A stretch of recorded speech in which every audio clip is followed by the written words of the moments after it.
Greetings. Let's return once again to the Orwellian world of Milton Hershey School. Dystopian at best. There are many rules there, and one in particular was you were not allowed to use the phone call, the phone, to make calls. So if you wanted to reach out to anyone, you had to do it through letter writing, which I became quite prolific at. Thank you. I was in ninth grade, and it was announced that we would be hosting a dance at our student home. And yes, there would be girls invited. So I got to thinking, I've never been kissed before. Maybe tonight I'll experience this for the first time. Let me correct that. I was kissed once before, and it was at a church function. And it was customary then, back in the day, that the old ladies would pinch your cheek and tell you what a handsome boy you were. However, this one old lady, she kissed me. And if you want to know what that was like, take a powdered donut, say a tasty cake, spit on it, let it soak in a little bit, and press it to the side of your face. Anyway, back to the dance. The crepe paper goes up, the record and record player come out, the snack table is set up. Oh, look, there's even a chocolate bar for the girls to take home.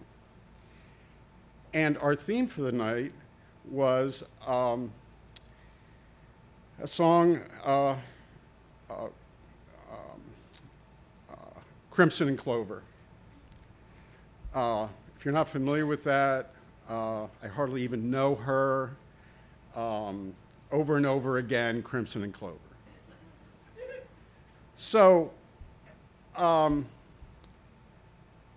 we are lined up against the wall facing the doorway in which the girls would enter. And they would enter via an enclosed staircase. So the first to appear were their chaperones. And these women each wore wide belts with big buckles. And they obviously were from the Ministry of Hormonal Affairs. And thinking back on this, they looked identical to Kathy Bates, both of them. So they tell the first girl that comes out to proceed over to boy number 1 and to wait there until the pairings were completed. I was boy number 12, last in line as always, much like in baseball, left field as always. So when the 5th girl walked into the room, I noticed there was a bit of a pattern happening here. There was no makeup or jewelry, dresses hemmed to the knees, blouses buttoned all the way up, with this clasp thing up here that I think probably would have challenged Houdini. When the 7th girl came across the floor, I got to thinking, perhaps these girls are the Vestal virgins rumored to be from Hummelstown. When girl number 10 came across the floor, the room really started to smell like shampoo and bologna.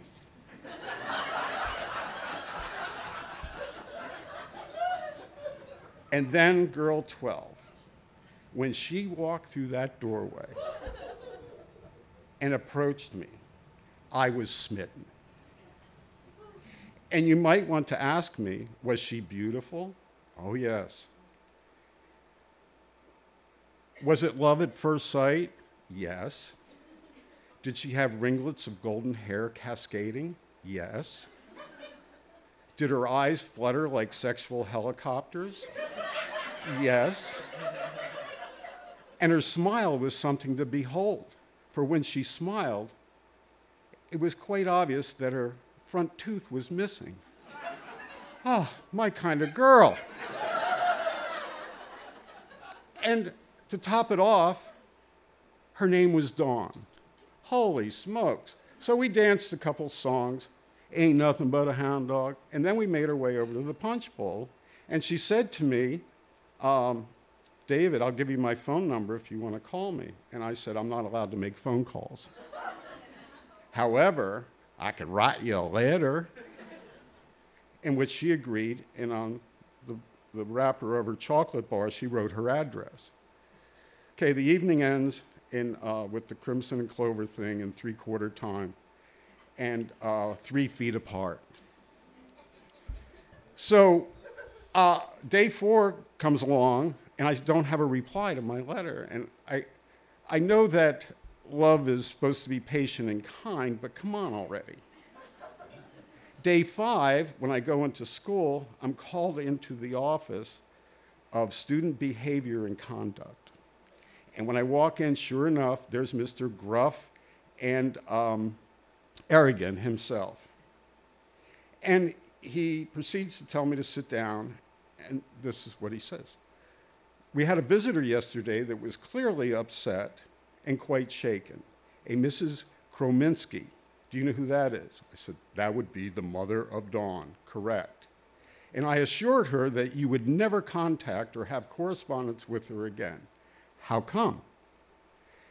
So he magically holds up his hand, and there's the letter I wrote. How did that happen? And he says, let's review this. So he begins. He says, this is the worst garbage smut I've ever read. It is sated with sexual connotations and innuendos. Apparently, he never heard of Henry Miller. And he says, let's review this. You start off the letter with, my dearest dear, forever. And then you draw a picture of a tree with your initials on it. Then you continue to suggest that the two of you have a picnic in a meadow and go skinny dipping later. Won't that be fun? Question marks. And kersplash. And David, is this a picture of a beaver? Yeah, it was going to be an otter, but yes, it's a beaver. And then you proceed to tell her that you think she has a beautiful set of knockers. Exclamation points and a smiley face. That is a smiley face? Well, it was meant to be a hyphen. I had more to say. And then you conclude the letter by saying that you want to marry her. Ding dong, let's sing a happy wedding song. Well, folks, I might have failed in content, but I think I should have at least got high marks for penmanship and quotations. And as far as Auto Renewal is concerned, I'll leave that up to you. Peace.